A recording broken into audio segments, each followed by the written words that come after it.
Tapi sebetulnya Kang Emil ini nyaris sebagai cawapres itu nyaris banget. Nah, saya itu ingin berpolitik dengan value, dengan nilai gitu.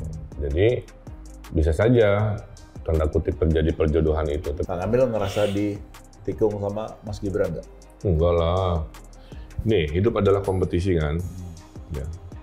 Dan saya itu nggak punya privilege dalam artian pengambil keputusan. Saya kan pengantin survei. Hitung-hitungannya Kang Emil gimana di Jawa Barat nanti? Kita mentalnya mental satu putaran. Udah beberapa waktu terakhir ini kan kubunya Mas Ganjar ini kan kencang benar. Ngegas. Sampai kemarin di acara yang relawan itu juga sama ngegasnya. Makanya saya ingatkan Pak Prabowo, Pak, seimbangkan antara gemoynya dengan visi misinya. Setelah ini kan pasti akan maju di Jawa Barat atau di DKI gitu kan?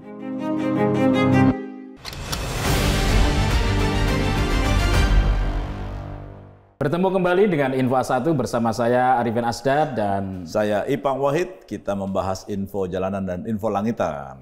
Mantap. Gus. Beberapa hari terakhir kita rehat sejenak tadi. Gus, ya? Mantap. Saya kebetulan juga pergi, Gus Ipang saya kira juga sibuk ya. Siap. Dan sekarang sudah mulai masuk kampanye. Nah, ini seru nih. Ya, Seru. gitu. Tapi sebenarnya kampanye ini seru atau biasa-biasa aja Gus? Sebetulnya sebelum kampanye itu udah seru gitu loh. Saya juga bingung ya, kenapa periode sebelum kampanye lebih Seru kan? heboh ya? Lebih heboh. Iya, sekarang kok akhirnya adem ayem nih. Iya. Jadi Jangan-jangan memang akhirnya ya sudah cukup sebetulnya tanpa kampanye sebenarnya sudah cukup gitu. Iya. Tapi kan kampanye harus dilakukan Gus ya. Dimulai tanggal 28 kemarin Gus ya. 28 kemarin. Itu ya. gimana Gus itu? Capres cawapres pada kemana nih? Kalau nggak ada istilah periode kampanye, sebenarnya sama aja. Ya datang kemana-mana juga mereka biasa. Mereka kan? biasa. Iya. Kemarin Mas Ganjar itu ke Merauke ya. Dia bagi tugas Mas Ganjar ke Merauke, Pak Mahfud ke Aceh ya, ke Sabang ya. Jadi memang untuk menunjukkan dua sisi ini. Menurut saya komunikasi Sabang sampai politiknya Merauke gitu ya. bagus lah sebagai sebuah gimmick gitu ya. Tapi ya topik bahasannya menurut saya ya nggak beda jauh sama sebelum-sebelumnya juga. Ya. Nah, jadi dua itu sementara Pak Anies sama di Jakarta naik motor, Tanah Merah. Nah, terus Caimin juga di Jawa Timur ya? Jawa Timur, ya, basisnya kan. Basisnya. Nah, yang menarik justru malah Pak Prabowo. Prabowo kemana nih Gus? Pak Prabowo kan kemarin sempat ketemuan sama Raffi Ahmad dan para influencer. Sama Cipung. Keren. Ya, Cipung ini anaknya ini kan? Anaknya Raffi ya. Ya, diferensiasi menjadi penting ya bagi saya. Jadi ya harus dijalankan. Yang lebih menarik sebenarnya Mas Gibran. Nggak kemana-mana katanya? Ngantor ya? Iya. Di Solo. Jadi ya emang unik-unik lah. Nah bagi saya itu seru Mas. Jadi kita lihat bahwa betapa sebenarnya kampanye ini benar kata Mas Asy ya nggak ada bedanya. Pengerahan massa tidak harus ada massa sendiri gitu ya. Itu udah dari yang 2019 sudah nggak terlalu signifikan karena massa itu yang datang juga pendukung mereka juga kalau nggak mau dibilang bayaran ya. Dan pengerahan massa pendukung mereka terus ngapain buang-buang uang puluhan miliar. Jadi ya bagi saya yang efektif. Jadi malah sebaiknya sebenarnya kampanye dalam waktu berapa? 75 hari ya harusnya ya? 75 hari. 75 hari. Apa sebetulnya yang harusnya dilakukan oleh para capres-cawapres ini ya sebetulnya? Kekuatannya kan tetap aja harus ini kan, harus mencari tetap tambahan suara, mempengaruhi orang. Nah, karena periode kampanye yang nggak terlalu panjang, 75 hari, harus dilihat apa yang mereka cari. Elektoralnya apa yang, misalnya voters, mereka mau voters di daerah tertentu, Jawa Barat, Jawa Tengah, Jawa Timur, fokus di situ. Terus yang kedua adalah apa yang bisa menggerakkan orang untuk memilih. Kalau misalnya jumlahnya datengin ribuan orang, puluhan ribu, orang-orangnya mereka juga buat apa. Jadi ya memang sebenarnya titiknya harus dibanyakin sih. Karena zaman sekarang itu sentuhan itu menjadi penting. Nah kekuatannya Pak Jokowi pada waktu itu sama Mas Sandi pada waktu 2019 pun, titiknya bisa satu hari 12 titik Mas. Wah cukup melelahkan itu. Saya pernah titik ke 13 jam setengah 1 malam di Kendari sama Pak Jokowi. Itu ya fisik menjadi penting. Nah itulah makanya kemungkinan akses untuk mereka pindah-pindah ini menjadi penting. Bertemu sama orang, hanya sekedar foto, hanya sekedar salaman, selfie gitu ya. Menyapa itu penting. Mobilitas menjadi nomor satu Mas. Tapi kalau spanduk-spanduk, baliho-baliho sebetulnya kan kalau saya lihat itu di beberapa tempat juga mau ramai sekali sebetulnya. Banyak. Tapi efektivitas media luar ruang Mas, kalau berdasarkan dari datanya, itu nggak sampai 10%. Karena kan dia diem, dia cuman awareness. Billboard atau media luar ruang itu membangun awareness. Awareness itu udah di atas 90% semuanya. Jadi nggak ada gunanya. Tapi Gus ya, untuk pemilu 2024 ini, saya kira kita sepakat lah ya, bahwa pemilu 2024 ini harus lebih mengedepankan mungkin gagasan, gitu-gitu ya. Setuju ya, dalam kampanye itu harusnya itu akan bisa membuat masyarakat kita ini kan semakin berkualitas juga ya. Gagasan untuk berjoget. Ini dia. Gemoy. Gitu, gemoy. Itu kayak gimana itu kalau Prabowo kan selama ini selalu di-image-kan, dikesankan ya lebih banyak joget-joget begitu gitu ya. Kalau di dalam komunikasi politik, Mas, itu apapun akan dilakukan ngikutin ombak, Mas. Jadi begitu ombaknya ridingnya lagi tinggi, nah kita harus riding tuh ombaknya. Nah kelihatannya kubunya Pak Prabowo itu menggunakan itu. Jadi manakala istilah gemoy itu mengemuka, itu di-push terus. Nah jadi saya yakin kubu Pak Prabowo pasti akan memiliki strategi lain. Nggak mungkin, kampanye masih 75 hari, dan periode tertentu nih untuk yang lagi hype di medsos, itu tidak akan bisa bertahan lama lebih dari 1 bulan. Malah kadang-kadang antara 3 minggu maksimum. Jadi sebenarnya ini udah menurun dari data yang saya punya, gemoy ini udah menurun. Jadi saya yakin pasti akan naik ke isu yang lain. Oh gitu. Jadi ada kejutan selain dari gemoy nanti. Iya, karena yang menarik kemarin juga ngobrol sama tim komunikasinya Pak Prabowo. Kenapa sih kok lu berani pakai billboard yang gambarnya kartun itu? Nggak jelas ya sebetulnya. Itu ya sebenarnya. Jawabannya adalah gini, itu sebenarnya bukan masalah gemoy. Gemoy ya satu hal, tapi yang kedua, itu untuk menyiasati karena ada aturan di KPU yang melarang nantinya di TV itu pakai foto bersebelahan. Jadi dipasanglah itu. Oh jadi, gitu? Iya, tujuannya buat itu. Kenapa kok dilarang foto bersebelahan? Nah itulah, ini juga aneh. Jadi teman-teman stasiun TV itu juga komplain ke KPU. Katanya suruh jualan program, tapi tidak boleh kampanye program sampai tanggal 21 Januari. Aneh kan? Nggak boleh. Jadi capres nih, capres-cawapres tidak boleh jualan program di TV. Kan aneh. Gitu? Tidak boleh pasang nomor urut. Tidak boleh ada foto sebelahan. Nah terus tujuannya kampanye ini buat apa? Nah itu dia yang sebenarnya harus kita tanyakan. Tapi udah valid apa belum itu? Valid, karena kemarin ketemu banyak TV ngomongnya komplain hal yang serupa. Nah itulah. Nah terkait gemoy ini kayaknya lebih enak kalau kita tanya sama ketua TKD gemoy. Tapi sebelumnya gini Gus, kalau dilihat dari positioning para capres-cawapres sekarang ya, kalau saya lihat ya bahwa Pak Prabowo sama Mas Gibran ini kan memang untuk melanjutkan Pak Jokowi, ya ada di belakangnya Jokowi. Terus kemudian Mas Amin sama Gus Muhaimin ya jelas lah perubahan, itu kan ada di dua kutub yang berbeda, gitu. Ya memang agak sulit ini adalah positioningnya Mas Ganjar sama Pak Mahfud ya, mau ngomong mau mendukung Pak Jokowi juga susah, mau perubahan juga sudah ada Muhaimin. Gitu. Ya dengan kondisi seperti ini yang tambah keras, bilang mau melanjutkan nih. Sekarang semua apapun yang berbau Indonesia Maju dicoret udah. Nah itu makanya. Nah, seperti gini, ya Mas Anies ya kan salah satunya yang agak mengemuka ini kan kalau tim Amin ini kan sekarang lagi mengeluarkan statement soal IKN. Nah iya. Kalau saya dengar-dengar sih mengapa kok mereka mengeluarkan ini ya, gitu ya. Karena ternyata memang ada survei ya bahwa yang tidak setuju banyak. Yang tidak setuju banyak. Ya, selain itu juga 90 sekian % PNS tidak mau pindah ke IKN. Mungkin arahnya situ, gitu loh. Ya, kalau Ganjar sama Pak Mahfud, nah ini kalau saya lihat nih muatan-muatannya kan ambigu. Ya termasuk kemarin ditanya pada saat itu kan sama penegakan hukum berapa Pak Ganjar? Nah, nilainya 5. Ya, ternyata kan akhirnya balik-balik juga ke Pak Mahfud. Jadi cukup sulit gitu loh. Iya kan? Kalau terkait IKN Mas ya, jadi saya sangat setuju bahwa apapun di zaman kampanye sekarang, kalau ada kata-kata keluar itu dasarnya pasti data. Jadi mereka pasti punya positioning tertentu untuk meraih elektoral. Dan itu PKS clear bahwa dia nggak akan melanjutkan IKN. Mas Anies juga sama gitu kan. Tapi menurut saya apa iya? Karena udah jadi undang-undang. Jadi nah itu bentokannya akan ada. Kalau saya lihat yang jelas banget soal IKN ini PKS. Tapi kalau yang Amin sebetulnya pernyataan Mas Anies itu baru sebatas menanggapi. Ya belum ada katanya akan tidak dilanjutkan enggak gitu. Kalau memang saya punya uang sekian ratus triliun saya akan membangun ini. Gitu. Tapi dia menilai bahwa IKN ini salah langkah, itu aja sebetulnya.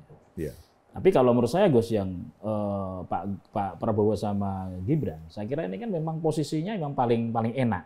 Iya. Ya kan, karena kan tinggal ya Pak Jokowi sudah melakukan banyak hal, terus kemudian mereka tinggal bilang melanjutkan aja. Makanya kan ini memang gampang sekali lah mungkin harusnya ya, tinggal melanjutkan. Dan saya kira Pak Prabowo juga bicaranya kalau di publik susu, kalau bahasa ikan, makan siang gratis. Ya gitu-gitu kan. Memang begitu ya, memang. Iya. Mungkin itu akan lebih mengena ke masyarakat kecil tadi ya. Jadi memang sudah given adalah melanjutkan dan menyempurnakan. Nah, kalau susu dan makan siang gratis, menurut saya kembali lagi di samping isu elektoral, pasti ya Pak Prabowo kan berkali-kali memang selalu bilang, ini di usia saya yang sudah segini, saya akan ini. Kan memang beliau nasionalismenya menurut aku sih bagus ya. Nah, sekarang ini tinggal siapa yang paling tidak terpleset. Iya sih. Kampanye itu udah itu periodenya. Semua orang menawarkan hal yang sama, programnya yang sama. Bedanya Pak Prabowo mendapatkan bonus itu sebagai penerus Pak Jokowi. 80% approval rating, dan itu harus diakui untuk kemudian bisa digunakan apa enggak. Nah, sekarang masalahnya siapa yang tidak blunder, udah itu aja. Kita nggak ada yang pernah tahu. Yang pernah tahu. Ya memang harus dilihat nanti seperti apa, mendekati hari H itu nanti seperti apa. Kayak kemarin Mas Muhaimin ya, ngomong tentang IKN. Yang ngomongnya bercanda, khas NU.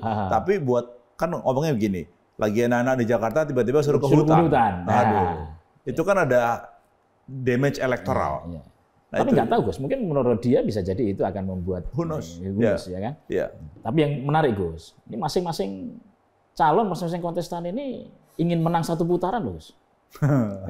menurut saya oke. Ya sebagai semangat, klaim gitu sih oke ya.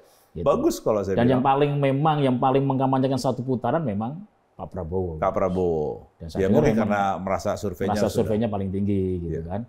Saya dengar memang daerah Jawa Barat ini penentu nanti Gus. Oh iya, kan suara terbanyak di situ. 35 juta ya pemilih ya.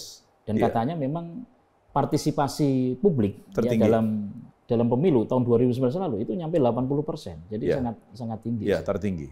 Nah, cuma kan PR-nya adalah Jawa Barat, bagaimana caranya, kan yang kuat di situ kan Pak Prabowo ya, untuk tidak tergerus sama Anies.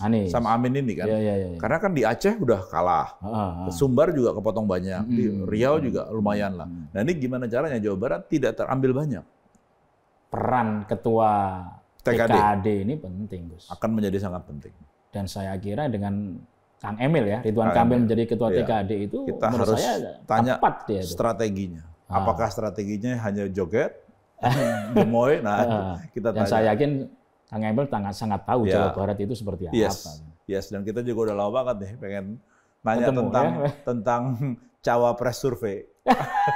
Ini Kang Emil sudah datang. Oke, kita langsung panggil. Kang, terima kasih banyak. Terima kasih atas kehadirannya, Kang Emil. Saya nunggu dari 5 tahun diundang ke sini. Saya tuh sebetulnya ingin mengundangnya sebagai cawapres. Aduh. Tapi politik nggak perlu ini ya. Tapi sebagai realitasnya berbeda ya dengan keinginannya. Kan politik bukan matematik. Iya. Tapi saya termasuk yang kecewa Kang. Kang Emil ini nggak bisa masuk cawapres ini. Padahal survei sudah tinggi. Jangan membuka luka lama. Tapi katanya Kang Emil sudah bukan barisan sakit hati. Enggak. Jadi apa tuh? Jadi BTS. Barisan tidak sakit hati. Bareng Pak Erik, bareng Pak Sandi. TMO, tim move on. Kayaknya kalau kita bikin lagu bertiga lucu juga. Itu menjadi ini ya, grup ya. Kang, hatur nuhun udah datang ke sini nih Kang. Ini datang ke Info A1, Arifin, satunya Wahid. Aku tuh pengen tahu ya, kenapa kalau info yang akurat disebut A1? Bisa kan memang zaman dulunya itu kan memang kode Sandi bukan kode Erik ya. Ini kode Sandi memang dari zaman Perang Dunia Pertama. Betul, ada satu, ada A2, ada A3. Karena dianggap paling ini ya. Dianggap paling kecil. Kalau A0 lebih gede lagi deh. Kalau A4 kertas. A4 kertas. Iya. Kang gimana? situasi kebatinan sekarang kayaknya Kalau senang-senang saya aja. mah kan gini ya, manusia itu nggak bisa ngatur takdir, tapi dia bisa mengatur cara merespon takdir. Jadi pada saat takdir itu hadir di jam itu, di hari itu, udah kita respon aja, beradaptasi kan. Nggak usah berlama-lama juga, ngapain kan. Tapi sebetulnya Kang Emil ini nyaris sebagai cawapres itu nyaris banget. Dua sisi. Dua sisi antara pihak Pak Prabowo sama Iya. Pak Cuma Ganjar. masalahnya nyaris itu tidak bisa masuk resume. Iya benar. Iya kan? Biodata nyaris cawapres. Saya dengar katanya Kang Emil itu udah nyaris dengan Pak Ganjar waktu itu. Ada pertemuan khusus dengan Bu Mega sebelum pengumuman Pak Mahfud itu loh. Benar ya itu? Iya, jadi kita membahas banyak hal lah ya. Saya kan sangat mencintai Bung Karno. Coba ya, saya bikin nama jalan, Jalan Soekarno di Bandung. Kemudian saya bantu bikin monumen Bung Karno di Aljazair kan. Saya beresin makamnya Marhaen, saya bikin rekor muri Mustika Rasa itu bukunya Bung Karno. Jadi saya memang mencintai Bung Karno. Ya. Itu dulu membicarakan itu. Nah setengah pembicaraannya tentunya membahas politik, memberi opsi-opsi kan. Andai bergabung dengan Mas Ganjar gimana dan lain sebagainya. Tapi kan posisi saya tidak sederhana. Dalam momen itu kan saya sudah Golkar dari bulan Januari. Dan di momen itu Partai Golkarnya sudah tanda kutip berada di Prabowo kan sebelum terakhir. Nah saya itu ingin berpolitik dengan value, dengan nilai gitu. Jadi bisa saja tanda kutip terjadi perjodohan itu, tapi kan idealnya kan saya sudah punya rumah. Nah saya harus menghormati sebagai penghuni rumah. Rumahnya sudah di sebuah tempat, masa saya keluar dari rumah itu. Padahal juga baru jadi penghuni baru. Nah disitulah saya menyampaikan kelihatannya memang tidak mudah Bu gitu karena posisi rumah saya yang kuning ini tidak di sini. Tapi kan dulu Pak JK pernah melakukan itu zaman Pak SBY. Kenapa Kang Emil tidak terinspirasi? Kan tadi gini, ini tujuan ya dalam politik. Nah rute itu bisa lurus ideal ya, atau dia belok-belok gitu. Nah seperti saya bilang tadi, saya sedang belajar berpolitik yang tujuannya baik, prosesnya juga lurus. Gitu. Nah kalau tadi, Pak JK melakukan, ya itu Pak JK, bukan saya. Bisa, apakah contoh orang itu, tanda kutip lah ya, harus diikuti atau enggak, saya kan punya nilai idealisme sendiri lah kira-kira. Makanya saya happy-happy aja sekarang, karena ya bukan tujuan akhir juga. Saya pakai syariat ya. Kan sebenarnya manusia terbaik itu bukan manusia paling berkuasa jadi presiden cawapres, bukan. Manusia terbaik mah manusia yang hidupnya bermanfaat. Jadi gubernur 50 juta orang saya beresin. Jadi arsitek dunia peradaban lebih baik. Saya mencari itu Mas. Gitu.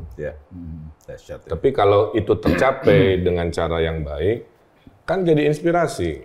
Ya, bahwa berpolitik itu ada nilai, ada kemartabatan.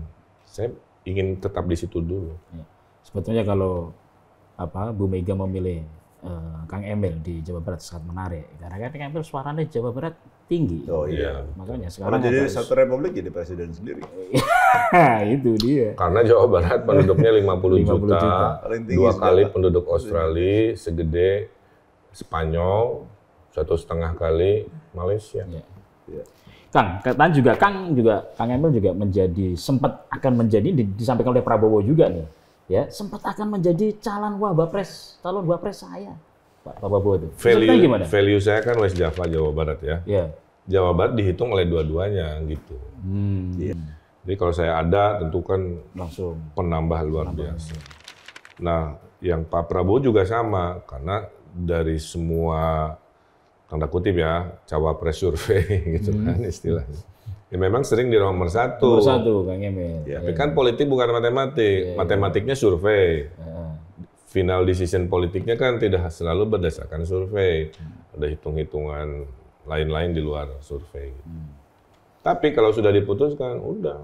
Makanya Jadi sekarang Kang Emil sudah all out juga ya mendukung. Makanya saya semangat jadi ketua tim kampanye daerah Jawa Barat. TKD itu nggak boleh dipelesetin. Karena bisa jadi timnya Kang Deddy Mulyadi.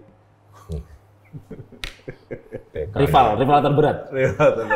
Dulu. Kalau sekarang bersatu. Nah, ditambah lah kita mau fair lah ya.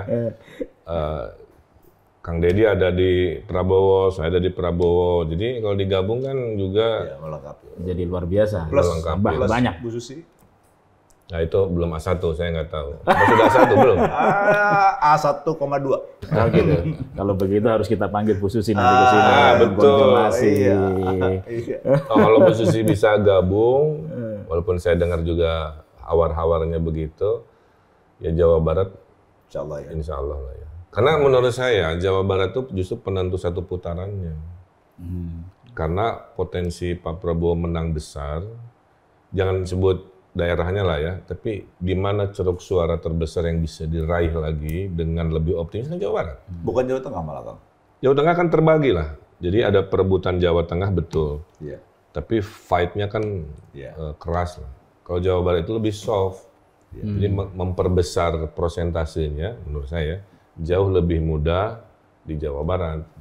Hitung-hitungannya Kang Emil gimana di Jawa Barat nanti? Kita mental satu putaran. Kemana-mana saya bilang satu putaran, biarnya kita juga nggak capek, rakyat juga nggak kelelahan kan. Biaya juga nggak gede ya Kang? Biaya nggak gede. Hitungannya sederhana.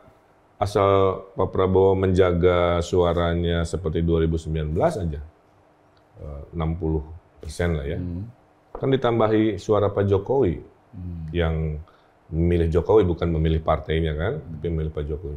Jadi A plus B inilah. Tapi kan sebetulnya kalau suara Pak Prabowo kan ada yang hilang juga pasti. Ke Anies. Nah, hasil surveinya tidak sepersepsi itu. Oh gitu? Enggak, saya ada rilis internal, saya sharing ke tim. Kita kalau hitungannya kan per hari ini tuh di 52%. Oh, 52%. Kita belum ngapa-ngapain, dalam artian belum mempenetrasi, kan kampanyenya baru mulai. 2 bulan kita kejar ke angka itu, udah. Nanti yang Jawa Tengah, Jawa Timur, yang pencoblos Pak Jokowi kan, menambahi kami yang di Jawa Barat, itu teori satu putaran tuh. Jadi pengelompokannya itu cuma ada 3. Yang paling kiri adalah hatersnya Jokowi, yang sebelah kanan hatersnya Pak Prabowo. Nah yang tengah ini tegak lurus. Nah seharusnya itu aja sebenarnya rumusan-rumusan dasarnya. Nah sekarang bagaimana caranya supaya tegak lurusnya Pak Prabowo ini nggak hilang di Jawa Barat? Gitu Kang ya? Yeah. Pengelompokannya kalau di Jawa Barat itu pembagiannya gimana Kang? Jadi atas, tengah, bawah, beda-beda nih. Kalau kita lihat Jawa Barat anggap kotak lah ya. Yeah. Kita besar di tengah. Tapi yang Jawa Barat berbatasan dengan Jateng, sebagian masih ke Pak Ganjar. Jawa Barat yang bagian ke Banten, DKI itu yang Cilacapan itu. Ya Cilacap kan Jawa Tengah. Pangandaran gitu, Pangandaran, Cirebon, Pantura itu masih berat ke Pak Ganjar. Kalau yang daerah perbatasan Banten kayak Depok, Kota Bekasi itu masih ke Pak Anies. Tapi mayoritas yang di tengahnya tuh yang porsi terbesar dari 35 juta ya ada di kita. Kalau Kang Emil kuatnya pada waktu Pilgub adanya di mana? Saya itu saya di tengah dan dulu saya strateginya Jawa Barat itu kan melelahkan ya, saking besarnya. Jadi saya itu dulu keputusannya gini, Usipang, menang 1-0 pialanya sama, menang 12-0 berdarah-darah pialanya juga sama. Nah, saya putuskan, saya menang 1-0 aja. Artinya apa? Waktu 2018 saya hanya cukup tengah aja. Saya nggak penetrasi semua. Makanya saya hitung matematik, Nah ini dia gubernur walaupun menang. Makanya selisihnya cuma 4,sekian% pada saat itu ya. Tapi setelah gubernur, kan saya survei lagi tuh. Tinggi, kan? Ya, setelah gubernur. Jadi dulu tuh 2018 saya hanya menang 14 dari 27 daerah. Sekarang di akhir jabatan saya survei lagi, itu udah 27/27 udah 100%. Wow. Makanya approval ratingnya 90%, yang minta gubernur 70%. Kalau dilihat dari kelompok masyarakat gimana? Misalnya menengah, bawah, atas?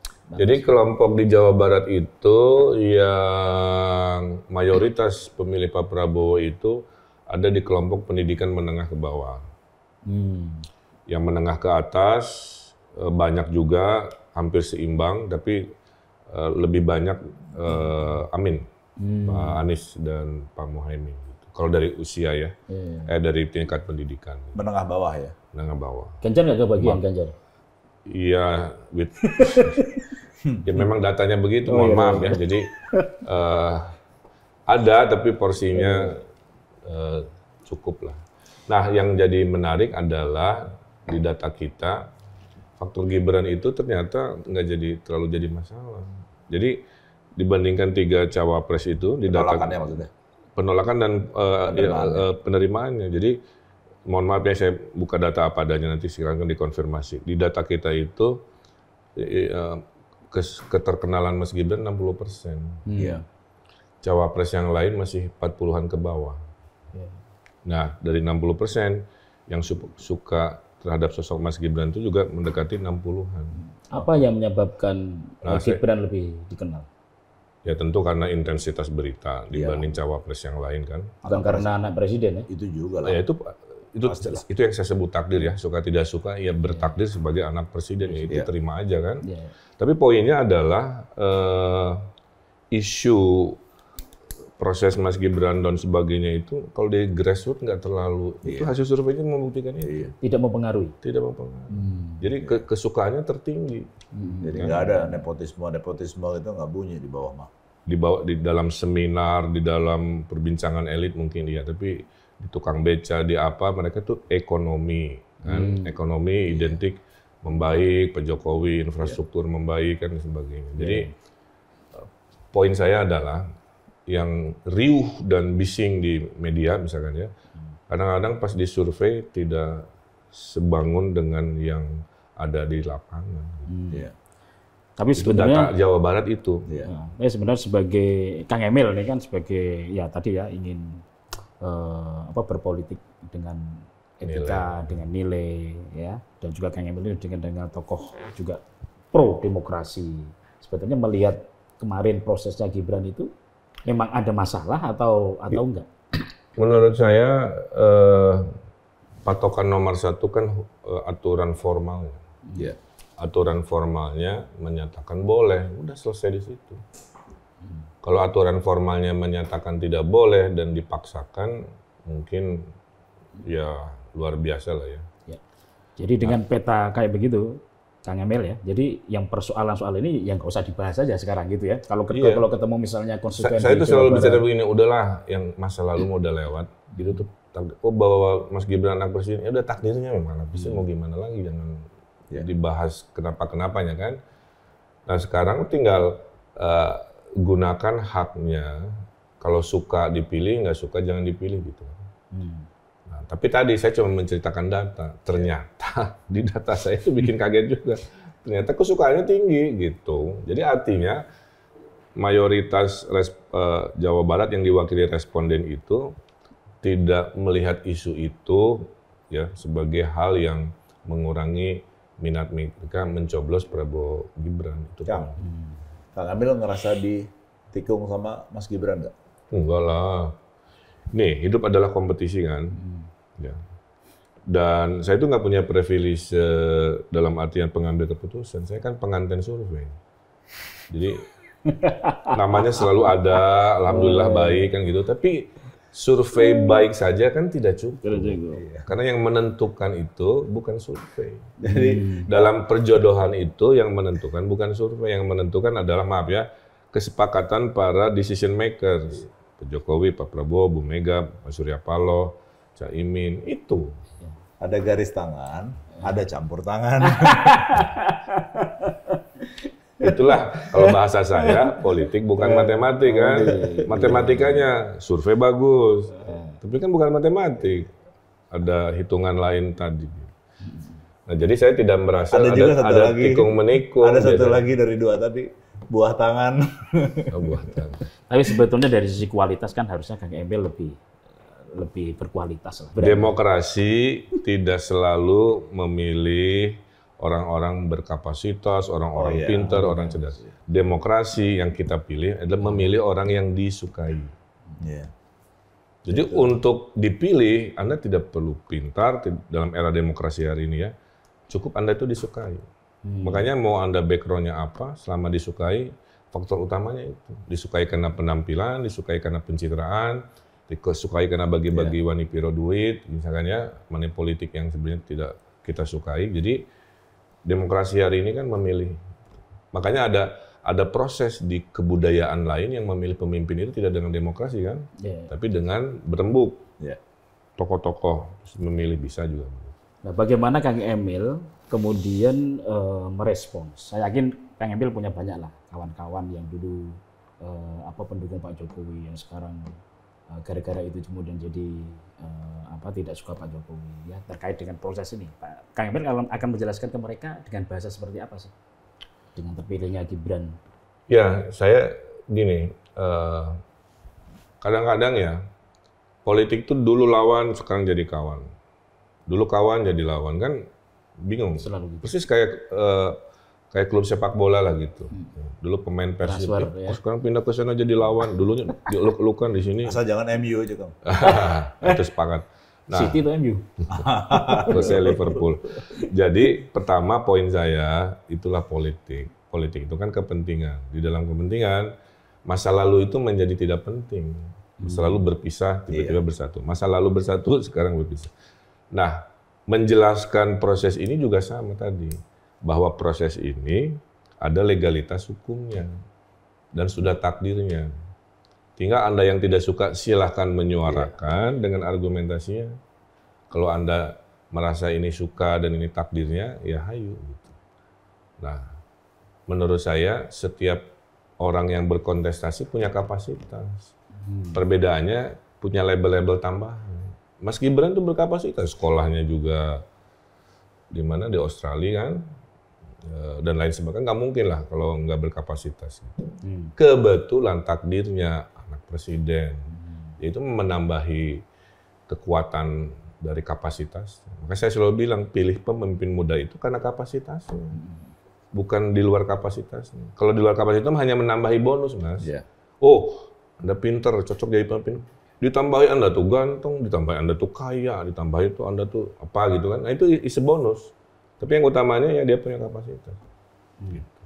Jadi dengan sebagai ketua TKD Jawa Barat, jadi sebetulnya Kang Emil ini untuk memenangkan Prabowo Gibran tidak terlalu sulit sebetulnya. Bukan tidak terlalu sulit, argumentasi saya sederhana. Kalau mau satu putaran, fokus di Jawa Barat untuk meraih prosentasenya jauh lebih soft gitulah kira-kira.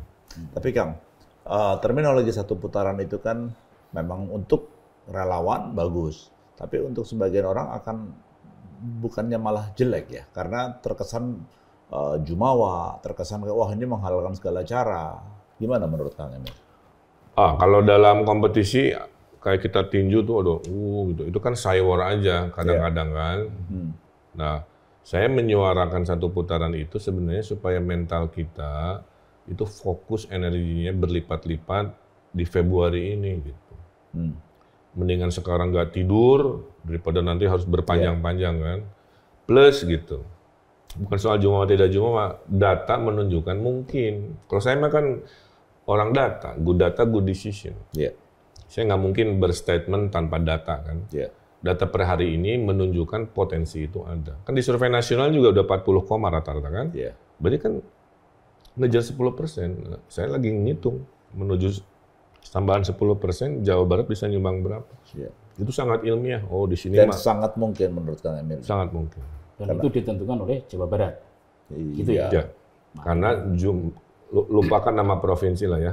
Tapi ceruk pencoblos terbesar. Nah makanya sekarang campaign saya itu jangan golput. Karena suara kami kan gede banget. 35 juta. Dibandingkan Jateng Jatim, tingkat kedatangan TPS kita itu tinggi. Partisipasi 80% berapa. Oh iya? 2019 kemarin? Iya tinggi banget. Nah saya lagi kampanye jangan golput. Karena kalau golput, juta-juta yang bisa kita raih kan hilang. Nah itulah poinnya adalah. Jadi sebenarnya poin saya itu untuk menyemangati kepada relawan, memberikan sebuah shy war kepada lawan, tapi nggak berbohong karena datanya menunjukkan itu. Saingan terberatnya kan Amin ya. Kalau di Jawa Barat. Iya. Jawa Barat. Nah, strategi khusus apa yang Kang Emil lakukan? Ya, kalau strategi mah nggak bisa dibocorkan di A1 ya. Tapi secara umum, orang Jawa Barat itu sederhana.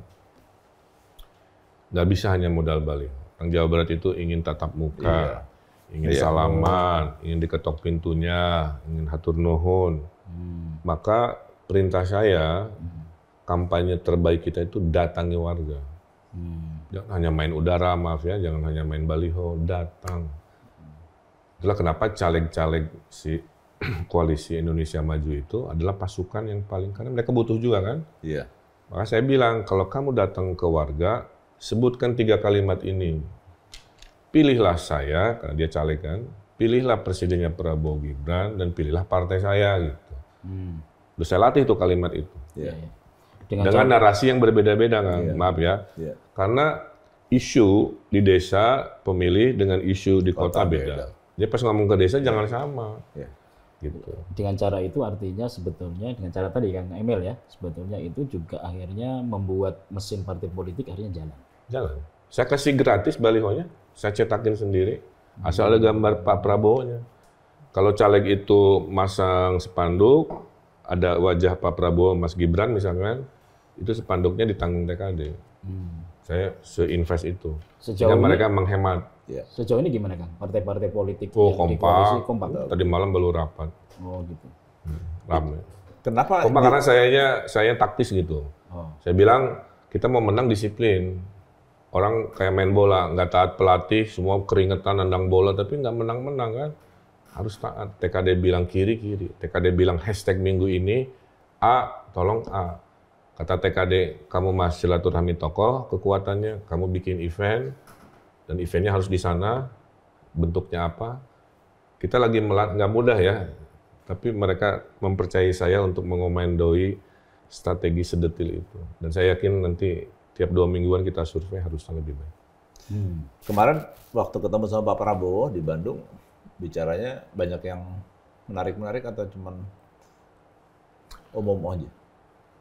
Saya sampaikan ke Pak Prabowo sederhana, Pak, nggak usah terlalu banyak keliling Indonesia. Kunjungi Jawa Barat aja, pertahankan your margin di 2019, ditambah Pak Jokowi tentu terlihat sangat mendukung, itu udah luar biasa besar. Satu. Kedua, easy going aja Pak, saya bilang gitu ya. Masyarakat butuh visi misi untuk segmen tertentu, tapi kepribadian ternyata lebih utama. Nah, ini yang menarik ini info A1, survei ya. Saya kaget nih, dari 30%, apa 40 ya, nanti boleh saya rilis, yang menyatakan isu perubahan itu ternyata ada di Prabowo Gibran. Nah, kok bisa? Ya itu aku juga heran. Dia kan ditanya tuh. Siapa menurut Anda yang... Ini survei internalnya saya, ya. Siapa menurut Anda yang dianggap cocok mengusung isu perubahan? 30% lebih itu. Jadi persepsi perubahan itu bukan balik kanan, itu poinnya, tapi penyempurnaan. Makanya saya bilang kita kampanyenya 2, melanjutkan dan menyempurnakan. Tapi kan Pak Prabowo sama sekali nggak pernah menyampaikan perubahan ya? Nggak pernah. Ya itu tadi kan persepsi. Surveinya baru minggu ini. Makanya kita rapat TKN, saya akan sampaikan data-data bahwa justru ada hal bagus nih. Mas Gibran ternyata disukai tinggi, ya, dengan segala dinamikanya. Kemudian survei 30% isu perubahan malah ada di Prabowo Gibran gitu. Kang, saya mau nanya. Ini udah beberapa waktu terakhir ini kan kubunya Mas Ganjar ini kan kencang benar. Ngegas. Sampai kemarin di acara yang relawan itu juga sama ngegasnya. Menurut Kang Emil efektif nggak serangan-serangan seperti itu? Value kan? Kan berkampanye itu 2 tipe. Pilihlah saya karena saya punya solusi. Nah, saya golongan ini. Ada juga yang pilihlah saya karena lawan saya jelek. Oke, lawan saya jelek nih. Attacking terus. Mending saya karena lawan saya jelek. Nah, saya sih merasa kita harus naik kelas. Kalau kampanye selalu attacking, selalu jelek-jelekin supaya bersimpati, milih dia, yang nggak ada masalah juga, itu mah strategi ya. Tapi kita tidak naik kelas. Nah, peradaban bangsa ini harus naik kelas. Makanya saya bilang di TKD, jangan sekali-kali menjelekkan pasangan lain, oke? Saya pakai bahasa syariat lagi, kita mah fastabihul khairat campaign, berlomba-lomba dalam kebaikan. Urusan ngasih makan, urusan susu, melawan stunting, hilirisasi apa, pokoknya itu aja. Makanya saya ingatkan Pak Prabowo, Pak, seimbangkan antara gemoynya dengan visi misinya, supaya nggak dipersepsikan seolah-olah ini hanya kampanye gaya, bukan kampanye narasi wacananya kan. Nah, jadi masih 2 bulan lagi. Iya, jadi masih 2 bulan. Ya panjang artinya semua dinamika di masyarakat kita rekam, plus minus kita sampaikan. Jadi kalau kemarin ngobrol sama teman-teman TKN, Gemoy itu baru appetizer katanya. Masih ada kejutan lagi. Gus, tapi ini... Setelah Gemoy mungkin koprol. Tapi melihat posisi Kang Emil di TKD Jawa Barat ini sangat strategis. Banget. Ya kan? Iyalah. Jadi kalau rating 90%, menginginkan satu putaran, ya tergantung Kang Emil sebetulnya di Jawa Barat. Iya. Gus, tapi ini selain soal tapi TKN... ada tapinya, Mas. Apa itu? Belum saya lanjutkan, mohon izin motong. Saya bilang, kita jangan takabur, saya bilang. Persis kayak gitu. Sudah Ustadz bilang, Pak, ingat perang Uhud, zaman Rasul. Kan? Udah terlihat menang, pemanah dari bukit, tidak disiplin, malah turun karena tergoda rampasan perang. Tiba-tiba diserang dari belakang. 2/3 kemenangan di depan mata berujung pada kekalahan. Kalimat itu saya sampaikan, ini persis begini. Datanya begini, oke. Tapi kamu nggak disiplin, nggak taat ke saya bahwa kamu posisinya di situ bisa jadi kalah. Nah itu saya. Ya. Makanya leadership-nya Kang Emil di Jawa Barat sangat penting. Iya. Tapi jangan lupa Gus, tidak hanya soal TKN sebetulnya Kang Emil ini. Ini mendapatkan 2 tugas dari Golkar loh sebetulnya. Ya Kang Emil ya? Ya. Setelah ini kan pasti akan maju di Jawa Barat atau di DKI gitu kan? Dua-duanya harus dites dan diputuskan Februari. Jadi jangan. Setelah ini, setelah pemilu. Kan koalisinya kita data juga. Apakah suaranya menurun, menaik, kan bisa berkoalisi. Kan idealnya, maaf ya, idealnya tuh presidennya menang, Prabowo Gibran. Partai-partai koalisi Indonesia Bersatu menang, pilkadanya juga, kelompok ini juga, golongan ini. Itu kan idealnya begitu. Keinginan. Tapi kan belum tahu hasilnya. Maka kenapa saya tugasnya 2? Karena di Jabar saya akan incumbent. Di DKI ranking 1. Di survei-survei terakhir. Oh, sekarang ranking 1? Dengan Anies apa tanpa Anies? Dengan Anies. Dengan Anies. Karena Mas Anies dipersepsikan pilpres ibaratnya. Saya nggak tahu ya di data itu. Keduanya Pak Sahroni lah. Tapi lumayan, angkanya lumayan. Jauh. Kan saya simple gini. Kapan saya pasang baliho? Kan nggak ada. Atau warawiri di Car Free Day atau ngelobi-lobi tokoh Jakarta nggak ada kan. Ya asumsikan berarti orang Jakarta mengkonsumsi saya kan lewat media sosial, pencapaian ini itu. Berita. Kebetulan saya orang kota, arsitek apa, jadi mungkin dihubung-hubungkan. Nah karena data itu kan basis data, maka Golkar menugaskannya 2. 1 di Jawa Barat karena incumbent, 2 di DKI karena surveinya ada di posisi tinggi, itu aja. Tapi kemananya diputuskan bulan Februari setelah partai-partai ketahuan suaranya seberapa besar. Mana? Fair kan? Iya. Kang, mana lebih menggoda jadi gubernur DKI, gubernur Jawa Barat atau menteri? Kan saya udah bilang di awal tadi, hidup itu sebenarnya bukan judul-judulan, yang penting mah bermanfaat. Apakah lebih bermanfaat saya gubernur Jawa Barat lagi, mengamankan yang sudah, atau saya lebih bermanfaat di dunia baru, gubernur Jakarta misalkan ya, dengan orang-orang baru, atau di nasional dengan. Nah bedanya gini, kalau menteri itu jadi kaum spesialis, ngurusi satu urusan. Iya betul. Kalau gubernur ini harus bisa segala, kaum generalis. Nah saya per hari ini ya, mungkin 60-40 lah. 60 tuh masih pengen gubernur dulu. Iya. Karena saya hanya punya jatah sekali lagi. Iya. Dan momen elektabilitas saya sedang baik di posisi ini. Setuju Kang. Kalau saya ambil opsi itu bukan tidak mungkin ya, oleh sebuah takdir. Balik lagi nantinya, itu nggak mudah. Termasuk harus ngitung kalau gubernur DKI terus IKN-nya pindah. Kan jadi DKI-nya nggak seseksi zaman dulu ya. Ya pindah tapi kan mungkin belum 100% kan sebetulnya. Ya,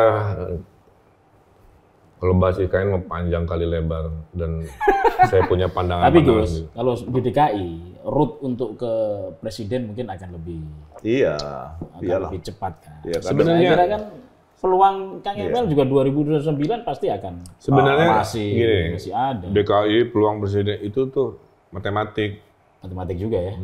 Mas Ganjar kan bukan gubernur DKI, bisa. Pak Prabowo tidak lewat jalur itu bisa. Hanya Pak Jokowi, Mas Anies memperkuat citra itu. Tapi tidak semerta-merta bahwa untuk nyapres, nyawapres harus rute di sana. DKI ya. Iya. Nah kalau soal IKN gimana Kang? Jadinya panjang lebar. Jadi gini, pertama. Jadi Akang itu sekarang di IKN itu apa? Mendapat tugas apa? Melapor ke publik. Saya itu dapat SK sebagai kurator IKN. Oh, apa itu? Seperti apa? Kurator IKN itu atas nama presiden saya boleh memberi komentar, mengevaluasi, ya, memberi arahan terkait pembangunan infrastruktur IKN. Jadi atas nama presiden. Maka tiap minggu saya ke Jakarta mereview desain jalan, desain danau, desain gedung, desain landscape semua. Stempelnya ada di Akang ya? Iya, stempelnya ada di saya. Jadi saya mata telinga presiden mempercayai. Ini sejak kapan Kang? Yang kemarin. Sejak camping. Yang kemarin. Baru kemarin ketemu. Jambore itu. Iya, camping itu kapan ya? Bulan lalu kali. Bulan lalu. Kira-kira gitu ya. Sejak camping ya. Jadi saya pastikan IKN insya Allah berkualitas. Saya pertaruhkan semua keilmuan saya lah ya. Karena saya komentarin yang ngaco-ngaco udah juga kita perbaiki. Jadi emang banyak yang ngaco kemarin. Karena ngejar waktu, koordinasinya sederhana lah, contoh gini. Dia bangunannya mundur 15 meter. Dia baru tahu bahwa bangunannya mundurnya cukup 5 meter, saya gitu.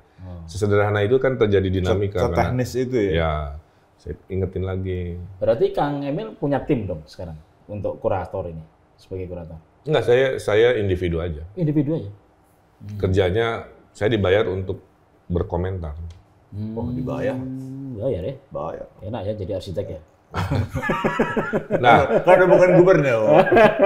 Dulu sebenarnya diminta sejak jadi gubernur. Cuman saya kan sibuk ngurusin 50 juta orang, baru sekarang lebih leluasa. Nah, kalau isu IKN sendiri begini, bangsa ini harus belajar kalau sudah diputuskan oleh rakyat, kita jangan balik kanan lagi. IKN ini udah jadi undang-undang, bukan maunya presiden, bahwa presiden yang menginisiasi betul, tapi yang menunjukkan semua partai, mayoritas ya. Tapi ada yang bilang undang-undang aja bisa diubah, gitu kan? Bukan, jadi poinnya IKN itu posisinya udah lagi bukan kemauan individu, tapi kemauan bangsa. Jadi nggak usah, pendapat saya ya, mau diwacanakan apapun udah jadi keputusan. Kecuali itu menjadi objek untuk kampanye gitu kan. Ya beda-beda pendekatan. Ya saya hanya ingin menyampaikan orang yang mengkonsumsi berita itu mudah-mudahan lebih rasional gitu, bahwa penolakan apa itu sesuatu yang udah tidak mungkin, kecuali pada saat undang-undangnya sedang berproses kan. Orang udah jadi. Ini udah ketok palu. Nah sekarang dari sisi infrastruktur tadi kan Akang udah bilang ini ya, Kang Emil udah bilang apa namanya sudah karena udah dilihat semakin email sekarang udah bagus. Tapi itu dari sisi infrastruktur ya. Infrastruktur. Saya sampaikan Pak Jokowi, Pak, tantangan terbesar IKN itu mindahin orang. Nah, itu. Iya. Kalau bangun jembatan apa kekejar, mindahin orang. Maka sedang didesain insentif. Insentif tuh kalau PNS pindah ke sana dapat apa kan begitu yang melebihi yang dia dapatkan. Apakah sekolahnya gratis kan? Perumahannya apa dan sebagainya. Kedua, ini peristiwa bersejarah. Jakarta itu tidak disiapkan jadi ibu kota. Dulu zaman kolonial itu IKN itu Bandung, diputuskan oleh pemerintah kolonial. Saya ulangi, dulu IKN itu di Bandung. Maka dipindahkanlah pelan-pelan kementerian-kementerian, seperti kayak sekarang. Apa yang dipindahkan? Militer dulu. Makanya di Bandung Cimahi itu berkumpullah semua. Itu karena itu. Iya, karena IKN. Pindahlah Kementerian Transportasi, Menhubnya. Makanya kantor KAI adanya di Bandung. Pindahlah Kementerian SDM. Jadi cicil tuh zaman kolonial tuh kan, si IKN Bandung. Dulu PT Pos juga di situ ya? Ya kira-kira. Keburu sejarah berubah, Jepang datang. IKN-nya Batam. Kan? Kira-kira begitu. Jadi sama. Kenapa tidak di Jakarta pemerintah kolonial Belanda? Kita buka sejarah ya. Karena Jakarta, Batavia saat itu tuh banyak penyakit. Jadi banyak pandemi namanya malaria Sundanika lah. Karena rawa-rawa gitu kan. Sehingga tidak ideal. Kedua, kalau diserang Batavia dari laut, pada saat itu kan serangan laut ya. Itu juga sangat rawan dari pertahanan. Maka Jakarta tidak pernah, Batavia itu tidak pernah didesain jadi ibu kota negara. Kenapa nggak pernah diomongin begini? Saya omongin sekarang kan, biar paham. Bahwa Jakarta tidak didesain dari awal untuk ibu kota. Jakarta menjadi ibu kota karena terjadi peristiwa bersejarah, yaitu proklamasi. Tapi secara infrastruktur, secara tidak didesain. Oke, tapi karena proklamasi, akhirnya pusat atensi sejarah bangsa ada di Jakarta. Maka tahun 50-an, pemerintah meminta kepada Jawa Barat agar kotanya yang namanya Jakarta. Jadi Jakarta itu dulu bagian Jawa Barat. Keluarlah Undang-Undang DKI yang meminta keikhlasan warga Jawa Barat untuk memberikan kotanya yang bernama Jakarta jadi ibu kota negara. Maka tahun 50-an resmilah jadi ibu kota negara kan si Jakarta. Jadi itu urutan prosesnya itu. Jadi kalau dibilang oh Jakarta, ya itu mah kebetulan sejarah. Tapi nah kalau IKN di Kalimantan kan dari nol, berarti kan prinsip kehormatan kebangsaannya, infrastrukturnya, kemegahannya, kebanggaannya itu didesain dari nol. Dalam waktu 3 tahun. Masa dalam waktu 3 tahun? Ya kan relatif baru semuanya. Oh, iya. Tapi sebetulnya kan dari sisi itu. Jadi IKN itu sebenarnya peristiwa bersejarah, sudah jadi undang-undang dan harus kita dukung karena akan melahirkan sebuah ibu kota yang paling proper, paling siap, lahir batin semuanya didesain sebagai ibu kota. Kalau misalnya ya kan ada salah satu kontestan yang tidak mendukung atau partai politik yang tidak mendukung IKN. Saya cuma bilang masyarakat semoga cerdas itu aja. Bahwa itu sudah jadi undang-undang. Kalau ternyata mereka menang. Terus kayak gini. Misalnya ya apa yang kira-kira disampaikan oleh? Ya nggak bisa juga, misalkan menang. Terus gimana mengubah undang-undang? Kan harus meyakinkan 90% partai yang lain yang sudah setuju. Di DPR. Jadi, logika akal sehat mengatakan melawan undang-undang jatuhnya. Rada tidak mungkin lah kira-kira kan membalik kanankan itu. Ada yang bilang pindah ke hutan gitu. Ya semua juga peradaban dimulai dari sawah, dimulai dari hutan, dimulai dari lembah. Nggak ada yang langsung. Tapi nanti lihat setelah kota itu 50 tahun, Bandung 200 tahun, Jakarta sekian ratus tahun, baru menjadi Jakarta hari ini. Ya Batavia itu dulu namanya Sunda Kelapa. Kerajaan Sunda, banyak pohon kelapa, jadi pelabuhan. Dulu juga Jakarta itu, ibarat lah ya, ngapain saya ke Sunda Kelapa kan, cuman ada kelapa-kelapa, kan gitu logikanya. Makanya, jadi bukan untuk generasi kita sekarang, IKN itu nanti dinikmatinya oleh cucu kita, pada saat semuanya sudah siap. Makanya Pakuan istananya gede ya, itu karena itu kali memang dipersiapkan untuk sebagai sebuah ibu kota. Nah ini keluar dari ini nih Kang, Bu Cinta ini kan Bu Atalia. Ya Bu Atalia. Ya karena kalau Ibu Cinta ternyata orang jadi bingung. Antara Cinta Laura. Bukan. Ini Bu Atalia. Perasaan namanya Bu Cinta. Nah, jadi gitu. Jadi nanti dalam sekarang balik lagi. Kayak Pak Dede Yusuf lah ya, memang Pak Mas Dede pun. Kan Yusuf Macan Effendi namanya, terkenal Dede Yusuf kan. Jadi akhirnya bingung. Pak Dede memutuskan ganti nama secara formal. Makanya sekarang manggilnya Bu Atalia aja. Ya karena surat suaranya Bu Atalia pasti. Nah Bu Atalia ini kan sekarang maju nyalek dan kabarnya akan maju jadi calon wali kota juga ya. Ditugaskan menjadi calon wali kota. Jadi benar nggak jadi membangun dinasti baru atau gimana Kang? Gini, satu, posisi saya sudah bukan penentu, bukan pejabat, bukan sedang berkuasa. Dua, tadi ya, rumus saya itu gini, milih orang tuh karena kapasitas, bahwa dia kebetulan anak siapa, istri siapa, kaya, ganteng, cantik, itu is a bonus gitu.